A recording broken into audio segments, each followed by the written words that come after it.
Are Manchester City under threat of a non-Premier League title triumph this season? Hey guys, welcome to the channel. Welcome to another video. Yesterday's video is going to centre around this team right here, Manchester City. After yesterday's 1-1 draw with Liverpool and a huge title contenders clash, it was Liverpool who may feel like at the end of the day, and in hindsight, they may have and should have probably gone on to win it. VAR call aside, they may be feeling that City got away with one a little bit, and maybe they let City off the hook a little bit considering the situation of the game and how the game went on that day. But rather than talk about the game, obviously VAR has overshadowed it, and we'll get onto that a little later as well. But what about City as a whole? Because I feel like the VAR decision has been a blessing in disguise for Manchester City, and we're talking about how poor, and we're not talking about how poor they actually were on the day. And actually, when you think about it, how unconvincing they have been in recent weeks. And I, for one, have backed Manchester City a lot. I've still said that they are my favourites. But I'm really starting to believe that maybe this year isn't the year that Pep Guardiola's team go on and win the Premier League title. And maybe the four-peat is slowly slipping from their grasp.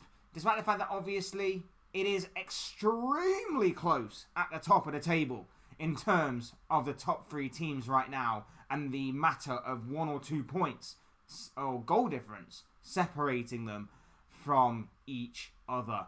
We're going to be talking about Manchester City. We're going to be talking about the performance yesterday and the performances in recent weeks and everything else in between. But before we go any further, I would like to remind you all to please like the video and also subscribe if you're new. Both things are always and forever greatly appreciated. Also, get involved in the comment section as well. Let me know your thoughts, your comments, opinions, predictions, feelings, whatever you want to call it. That might be great and interesting reading, I'm sure, down below in that comment section. So please do get involved down there. But without further ado, let's get on with the video. Let's talk Manchester City and let's talk the Premier League title race. Look, are City in crisis? I think in the Premier League, they are. I think in the Champions League, they are not. Nothing considerably to worry about, but at the same time, with these kinds of performances that they are currently producing, I would be a little bit concerned right now. I'm not saying, obviously, to lose to... the draw against Liverpool is a bad result in any sort of way. I'm talking about the performance. And the performances in recent weeks haven't been that great either. Take yesterday. And we'll start with yesterday. The VAR decision was poor right at the end of the game. It overshadowed the entirety of the game. It overshadowed the entire performances. And it was actually a blessing in disguise for Manchester City, because really, we should be sat here talking about a title race between 3 of the best teams in England. We should be talking about how good Liverpool were yesterday, how they let City off the hook a little bit. We should be talking about the performances of both sides. We should be talking about how City were actually very poor on the day, with a number of poor performances right the way across the pitch. City just did not turn up. And we should be talking about how City were poor, they were boring, they had very little energy, they had no tenacity, they had no intensity, there was a lack of hunger, desire, determination. They were so open at times, they were so suspect to the counter-attack. They conceded a lot of counter-attacking opportunities, as they have done in recent games and weeks. We should be talking about all of that, but we're not. We're talking about the VAR thing. Well, this video is where I talk about Manchester City, and this is where we talk about the overall performance, because it lacked all of those qualities that we normally see from a Pep Guardiola Manchester City side. That meant that Liverpool will be looking at themselves and kicking themselves for not taking advantage of the situation when it presented itself. Yes, it was a depleted Liverpool team, and on the flip side of things, you could argue that City themselves should be kicking themselves for not taking advantage of a depleted Liverpool side that featured a couple of kids, a back line which was a bit makeshift, a couple of kids in there, like I say, as well as a left back who is not a left back in Joe Gomez. And obviously there was no danger man in Mohamed Salah up front for Liverpool either. So you could have a look at that and say that it was obviously City's undoing, and you could also look at the chances that were created and missed by Liverpool and say that was their undoing. It made for a fascinating and exciting game nonetheless, but we are talking about that VAR decision which overshadowed things, and that will be a blessing for Pep Guardiola, and that is obviously something that I don't think the mainstream media are picking out of, really, because they've talked about the VAR thing for a little bit, and then they've moved on to the title race. They're talking about the title race more than the performance levels of all these sides. I've been someone that's been consistent in my approach to the title race. Even though my team of Liverpool are in it, I've constantly and thoroughly said that I think City are the favourites. And my pure belief on that is down to the fact that City do this time and time again. This is normally the time of the season where City shift through the gears. This is normally the time where City reach a whole new level, and that's where the level of consistency comes in. This is where City go on a mad run of 10 to 15 games without a loss, without a draw, just going on this winless streak, dispatching teams left, right and centre. That's personally where my belief has been that City will do this. But it hasn't quite clicked into gear yet. I take yesterday. The level of performances were poor. Ederson making that poor decision to completely wipe out Darwin Núñez to give away the penalty for Liverpool to equalise. Nathan Ake's poor ball back. Kyle Walker was absolutely rinsed yesterday. He was on toast yesterday from Luis Diaz and that Liverpool attack.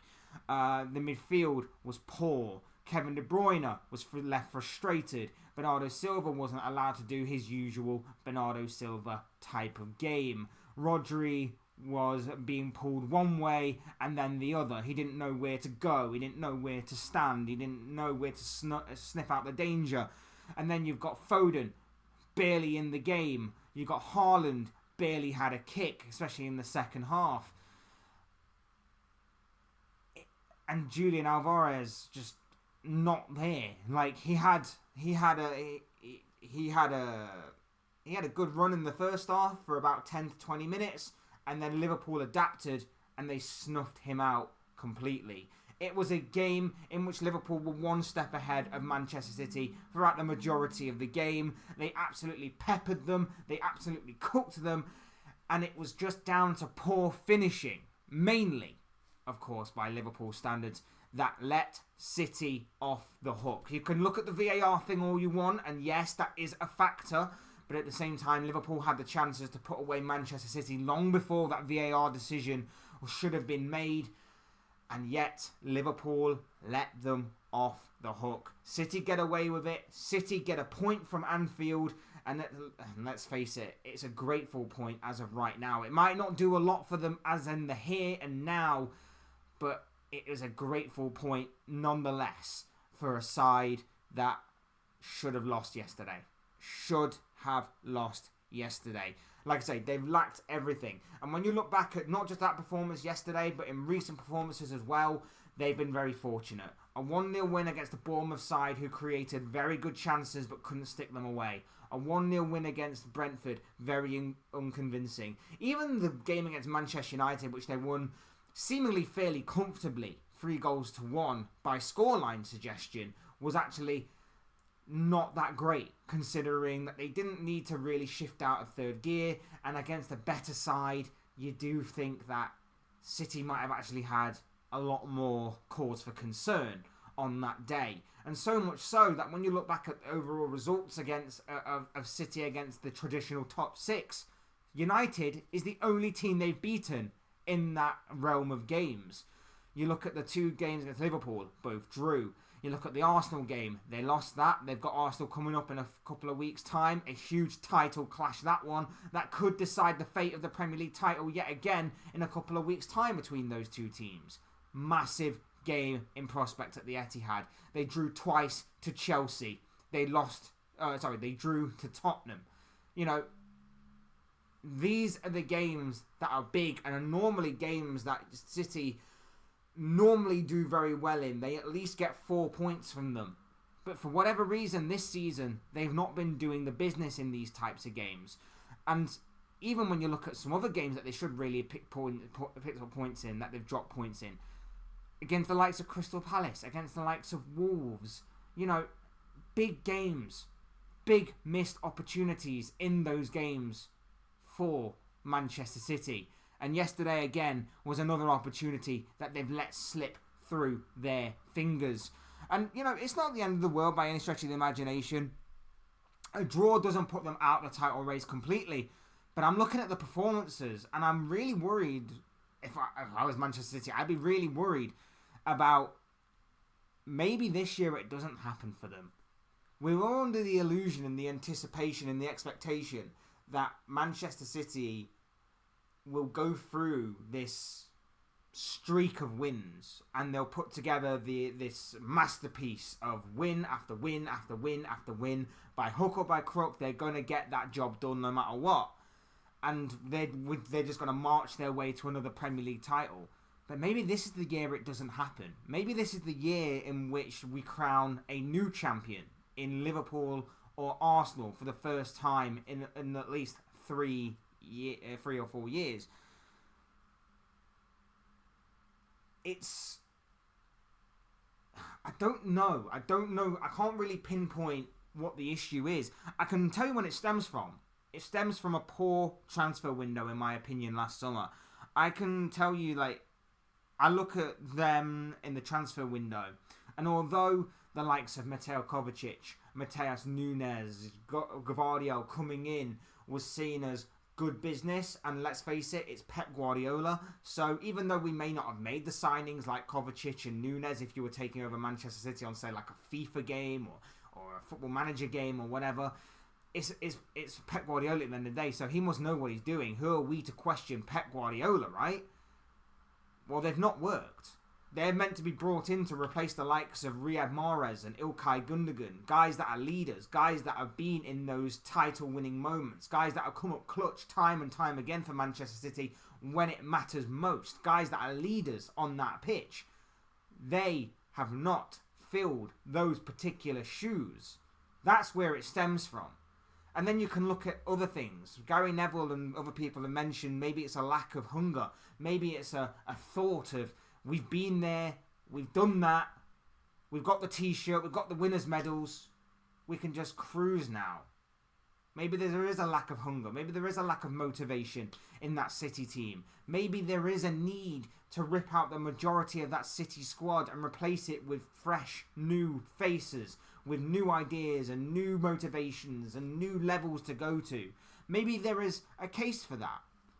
Obviously, the Premier League title race is not over yet. Obviously, there is still plenty of hope for City to salvage their season in terms of silverware. The FA Cup is still available to them. The Champions League, as I mentioned before, is still available, and that would be incredible in itself to not only add a second Champions League title to your name, but also to make it back-to-back winning titles in that European realm of competition.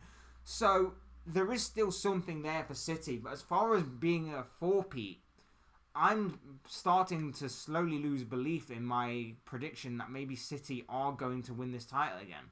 I said at the beginning of the season, City were going to do it. I've maintained that, even with Liverpool being top of the table for a large part of the past few weeks and months. I still maintain that City were my favourites. But unless they can find something to tighten up a defence that is leaking opportunity after opportunity, a midfield which is being overrun at times and being boring and predictable to watch, and an attack which is, again, very predictable and at times is just often lacking in feeding Erling Haaland. They won't win the title this year.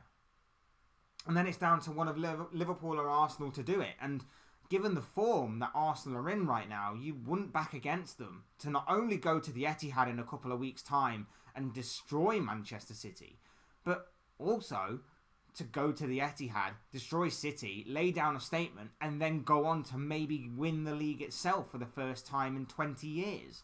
So there's a lot more to come from this title race. There is obviously a lot more games to play. There's a lot more moments that can happen. There's a lot more pressure to be intensified with and to be put onto these three teams. City have been there and done it, and the expectation is that they'll do it again. Liverpool have been there and done it, but with this new team and with the way that their team is currently being stretched, how far can this red side go? And as for Arsenal, they've got to battle the demons of last season that cost them the league in terms of battling that pressure, that intensity, that anxiety, and everything else that goes along with a Premier League title race. They've got to battle all those things, keep their nerve, and this time not bottle it. The pressure only intensifies from here, but as far as what City go and City are concerned, they've got to find ways to improve their overall setup. And I think Pep Guardiola yesterday made a couple of wrong choices, wrong decisions. I think the team didn't turn up. I think the team were poor for the most part. Kyle Walker had an absolute stinker, by the way. Absolute stinker from Kyle Walker. He was dreadful throughout. But, yeah, I'm just curious to know from a City point of view, what do you think about this Manchester City setup this season? And what do you think the problems are? Because, like I say, the performances in recent weeks haven't been the most convincing. And I'd be worried about your Premier League title crown going to one of Liverpool or Arsenal come the end of the campaign. But look, those are just the thoughts, comments, opinions, predictions, feelings, whatever you want to call it, of this guy. I want to know what you guys think. What do you make of the whole Manchester City situation right now? Do you think that they will eventually come good and they will go on this winning run for the final 10 games of the season to go on and win the crown that is the Premier League title? Do you think that they will actually crumble and they will have to miss out on the Premier League title for this season, but may put their eggs in another competition basket, such as the FA Cup or the Champions League? Let me know your thoughts, comments, opinions, predictions, feelings, whatever you want to call it in regards to this topic down below in the comment section. I'd love to hear them. I'm sure they'll make for great and interesting reading, I'm sure. Otherwise, hit the like button on the way. If you enjoyed the video, subscribe if you're new and want to see more content like this. Both things are always very greatly appreciated. And as always, thank you all so much for watching and listening. I've been Fletch. This has been another Fletch Talks video, and I'm going to speak to you all again soon in another video or live stream or whatever it may be. Cheers, guys. Thanks everyone for watching. Take care. Enjoy the rest of your day, and I'll speak to you all again very, very soon.